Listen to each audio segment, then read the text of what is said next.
It is Tuesday, October the 30th, and this is The Drill.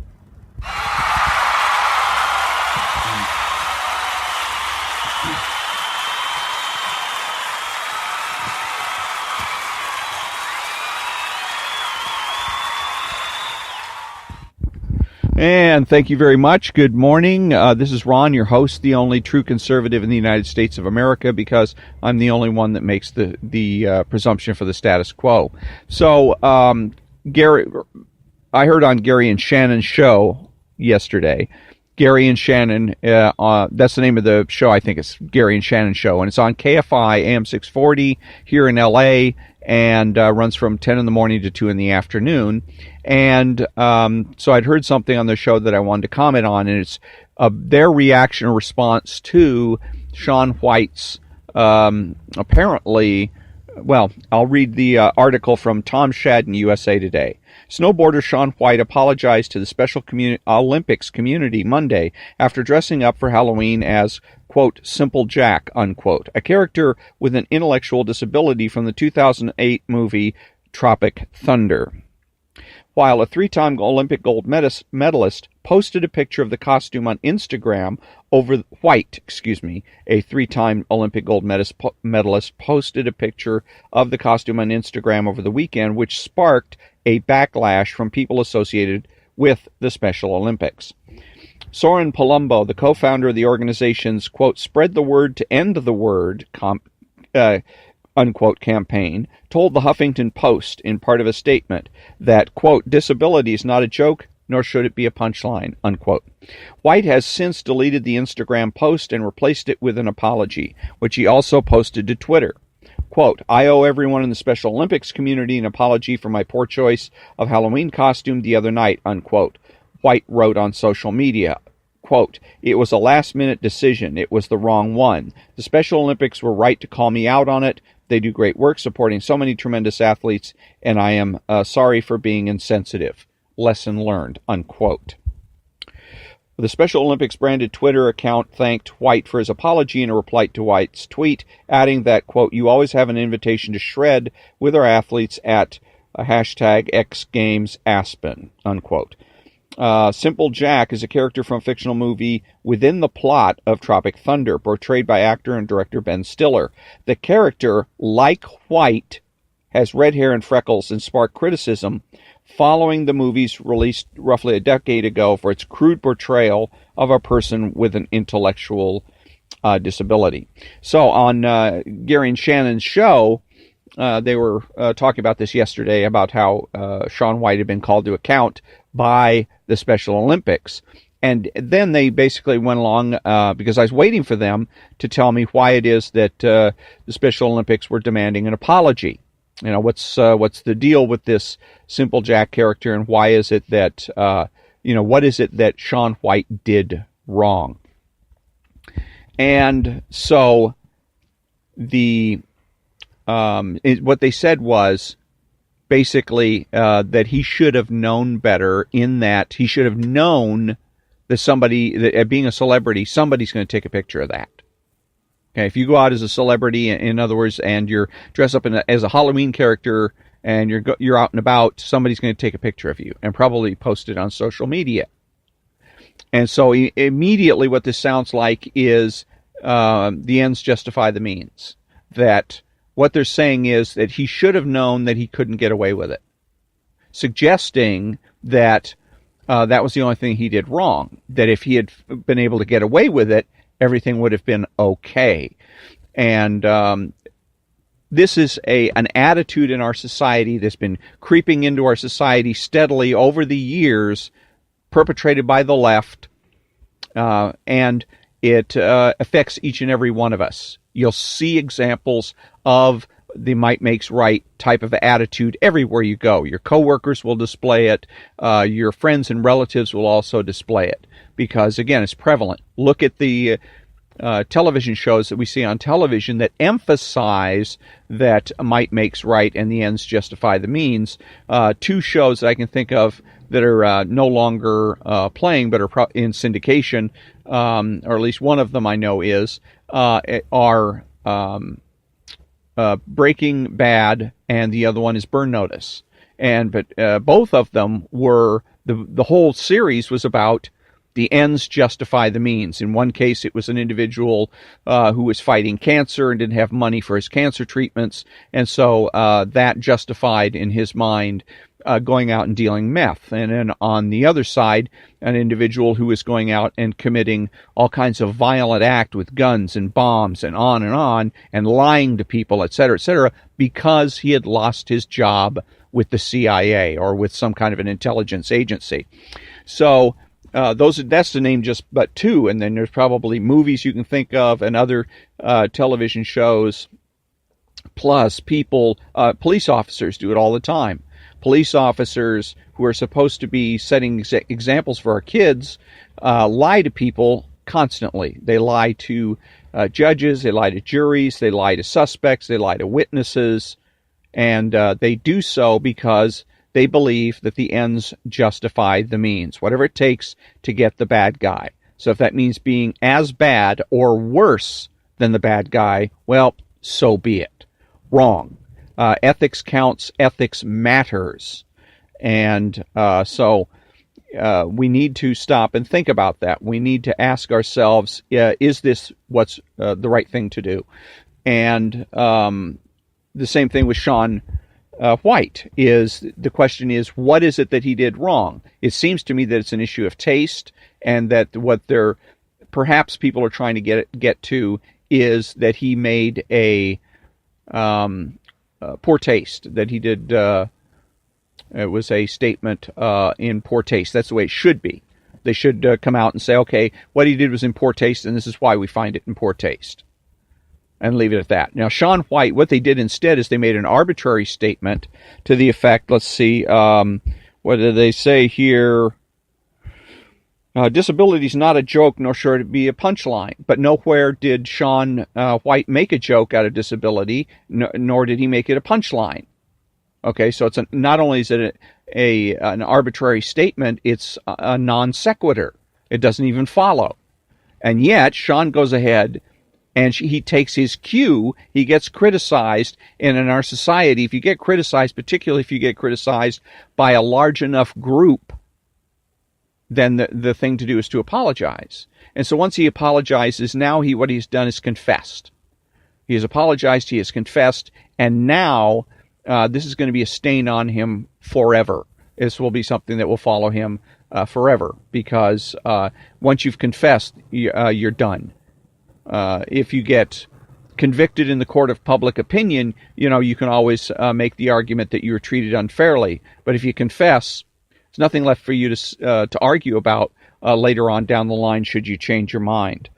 So, again, it should have been an issue of taste and not an issue. What it is right now is a political issue. There's a saying on the left that every act is a political act, including and especially telling jokes.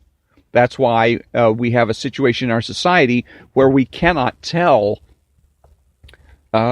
jokes anymore, by and large. You can't tell ethnic jokes. You can't tell jokes about people with disabilities. You can't tell jokes, nationality jokes like Polish jokes and things of that nature, because as far as the left is concerned, that is a political statement, that you're making a political statement, a power statement, that you are more worthy or more powerful or more deserving than somebody else. It's not just a joke, but a statement of a political statement.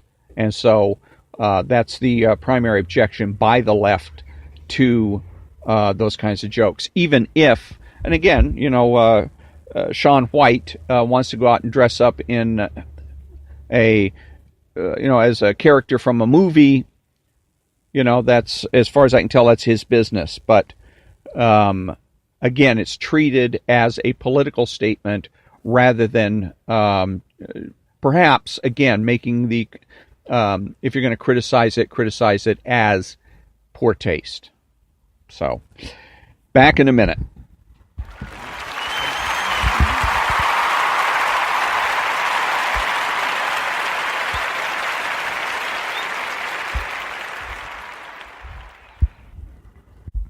Okay, welcome back, and thank you very much.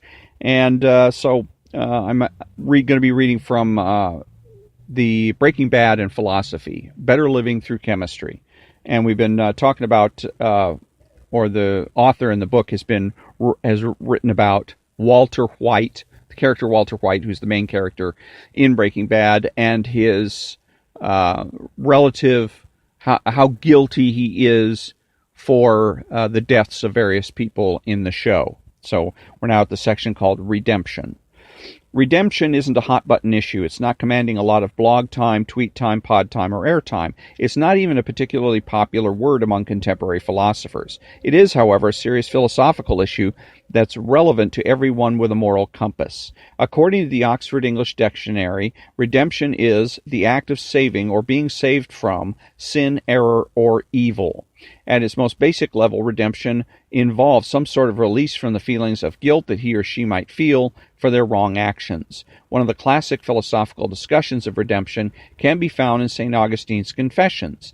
The Confessions was written approximately 400 years after the time of Christ, when the Catholic Church was rapidly becoming entrenched as one of the world's dominant political and ideological forces.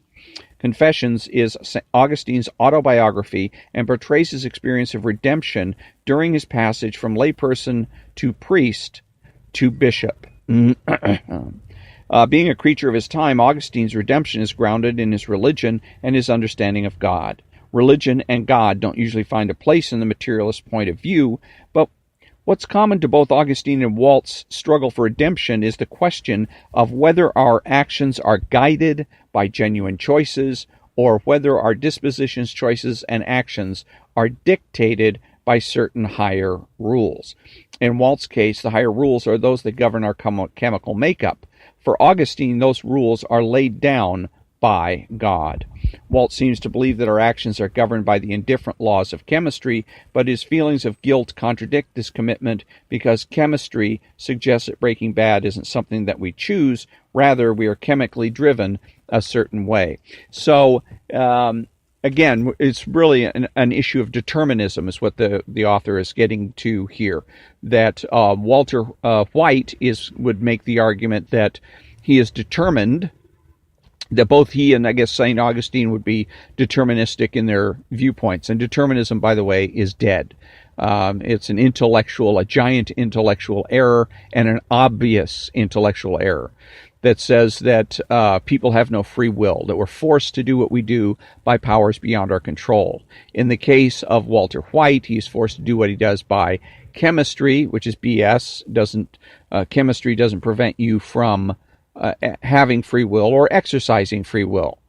And St. Augustine, just because St. Augustine is, and if he is a Catholic, and especially if he's rising through the church, he knows that he's not determined. He knows as a part of Catholic dogma that God has given man free will, the free will to choose to be with God or to be with the devil.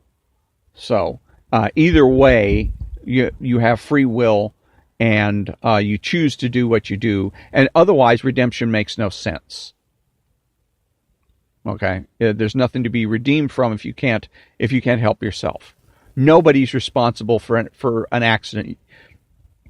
If you're sitting around your living room, the other day, what was it that happened? An individual was killed when something fell on them, and I think it was during an earthquake, and part of the house fell down, hit them on the head, and killed them. So that's an accident, and that's something that you can't be held responsible for. Another one that was kind of silly was a man was killed by a group of monkeys that were throwing bricks, apparently, and hit him in the head and killed him. And again, he cannot be held responsible for that, for it's an accident. Third one I'm thinking about is that they have found some remains of the people that were killed in the eruption of, I guess it was Mount Vesuvius in Pompeii. And that one such individual was found, his remains were found, and his head was underneath a pillar, I think it was a pillar from the house, a wooden pillar, and it crushed his skull. And so it looks as though that when the eruption went off, that part of his house started to collapse, and again, he was killed.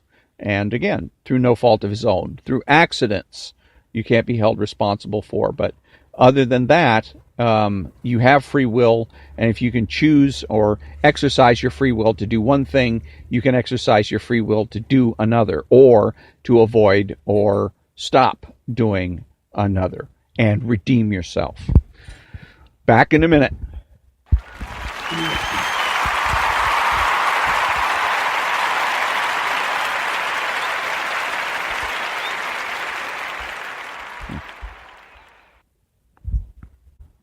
Thank you. Welcome back. And now we're reading from House and Philosophy. Everybody Lies. And they've been talking about in here, the author's been on about House and how he relates to Nietzsche and some of the other philosophers, and particularly in terms of being good, whether or not being good is something that one does because they're trying to help somebody else, or because they're trying to help themselves. And the author makes the argument that the character House would say that everybody is inherently and apparently unredeemably selfish, that everything they do is about themselves and making themselves feel better or feel good. Again, this section on this chapter is Agent Regret and Feeling Guilty. Inevitably, some of these risks and treatments will not work. What then is the appropriate response when an action has unfortunate results that are beyond our control? And what he's talking about treatments is in the previous section, he had talked about, brought up the question of what do you do if you have a patient that in which a treatment that you could give him, and he's got, let's say, a very short period of time. You got a short period of time to make up your mind, or he's going to die. He's got a short period of time to live. Do you give him a treatment that might hasten his death, or it might cure him? Or do you say, no, I'm not going to do that, and you withhold it, and I'm going to go, in the example they used was a snake bite. Your patient gets a snake bite, and so you're looking for some anti-venom, but you've only got a short period of time to get the anti-venom into him, otherwise he's going to die. So you can gamble, grab some anti-venom, inject it into him, and hope it works, although it may kill him. Or you can say, hold on a second, and go to where it was that he was bitten and see if you can find the snake, so you can make sure you gave him the right anti-venom. Although, if you don't get all that done in time, he ends up dying. So, and I'd made the argument that the Hippocratic Oath says, number one, do no harm. So that's an easy choice to make. You go look for the snake. And if the individual dies in the meantime, there's nothing you can do about it. But you certainly don't experiment on him and take the risk of hastening his death.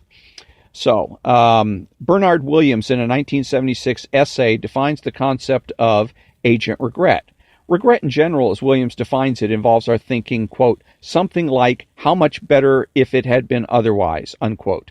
Agent regret is the regret that we feel after some action of ours has led in some way to consequences that we wish had been otherwise. I think there's another word for this is called post-dissonance. Unlike plain regret, which mere spectators or bystanders might feel, agent regret is tied to our own past actions. Agent regret is also different from remorse, which is when we feel bad about what we have done and wish we had done otherwise. A feeling of agent regret can go along perfectly well with feeling that we did the right thing and would do it again, despite our sadness at how things work out. To make this distinction clearer, consider the example that Williams gives of a driver who, though driving safely, accidentally runs over a child. This driver will probably feel a great deal of regret at this, even if it was not really his fault. Others around the driver will probably attempt to comfort the driver and attempt to make him feel less bad about what had happened. But Williams points out that there would seem to be something wrong if the driver was too quickly reassured, if his response was too bland. Because the death of the child was the result of his own agency, his own driving, there is some sort of important connection there. The spectators, for instance, will also regret the death of the child, but not feel that they had anything to do with it. Their regret will not be agent regret. Had the driver been drunk or otherwise impaired while driving, his feelings would be more like remorse for having acted badly. In the Training 3 episode, House Training, Foreman diagnoses a patient as having cancer and suggests a radiation treatment. After the radiation, it's revealed that the patient actually has an infection, and that due to the radiation's destruction of her immune system, she will die within the day. Most of the latter half of the episode is taken up with Foreman's strong agent regret over having killed the patient. His feelings are probably also heightened by the fact that he and the patient didn't get along very well, ironically arguing over whether she is responsible for her unfortunate life through having made a series of bad decisions. Chase tries to reassure Foreman by pointing out that we were all wrong, even House was wrong. Foreman recognizes this, but it doesn't lessen his regret. Foreman came up with a diagnosis, explained how it fit the symptoms, ran it by the team, and got House's approval. House even calls it a rad move. This process is a good one, even though in this instance it not only failed to cure the patient, but directly led to her death. It makes sense to feel agent regret at the outcome and to wish that the team had come up with better answers and better ideas during the differential diagnosis, while at the same time affirming that the process that was followed was the right one. House also tries to reassure Foreman in his own way. Recalling that the results are what matter, House suggests that Foreman do whatever he needs to do in order to move on. Go home, have a few drinks, go to sleep. Get up tomorrow, do it all over, only better. If you need absolution, go to a priest, or give alms to the poor. Whatever ritual comforts you. Continuing to act as a good doctor is more important than feeling a certain amount of guilt for a failed diagnosis, and so Foreman should attempt to reduce any guilt that might impair or cloud his future judgments. Indeed, in later episodes, House is worried that Foreman's lingering regret is making him too cautious. If a patient dies despite a doctor's hard work, the doctor must move on. House says that he cannot forgive Foreman as there is nothing to forgive. Their team saves many patients that other teams would lose, but they will lose patients that other doctors with different methods might catch. Death is part of the process. Foreman killed his patient, and he will do it again. As House says to Wilson, guilt is irrelevant. Foreman still feels worthy of blame. When Cameron tries to cheer him up, he says, quote, I killed a woman. Don't you think it's appropriate I feel like crap for just a little while, unquote? Even though it's statistically inevitable the patients will die as the result of attempted treatments, it still makes sense for Foreman to feel bad. We would probably think less of him if he shrugged off the patient's death easily, just as we would think badly of the driver in the example Williams gives. Foreman's use of the term appropriate here echoes Williams' point. Even House, despite his words to Wilson and Foreman, is, unusually for House, bothered by the team's responsibility in her death, offering to be the one to tell the patient that we killed her, and frantically trying to figure out the cause of her death. Quote, what did we screw up? What did we miss? I need to know, unquote. House's reaction appears cold to Foreman, but his feelings seem to go beyond scientific curiosity. When Wilson asks, quote, she died of a simple staph infection, unquote, House responds, quote, that and some bad decisions, unquote. While the patient's bad decisions had been an earlier topic of discussion in the episode, the team's, quote, bad decisions, unquote, concern House, who does feel some remorse, or actually some regret. So, I don't know, it's kind of an interesting to show that there is not just remorse and lack of remorse, but something then called agent regret. Because remorse always implies a sense of guilt or responsibility. Do you feel remorse over, like, the death of 11 people in Pittsburgh that were shot, I believe it was yesterday or the day before? Do you feel remorse? Well, it would be inappropriate for me to say yes, but at the same time, it doesn't seem right to say no either. And the right term would be to use regret. I regret their passing, and I'm saddened by it, that type of thing. So, at that's going to be the conclusion of another episode of The Drill. I thank you for listening, and until next time, have a great day.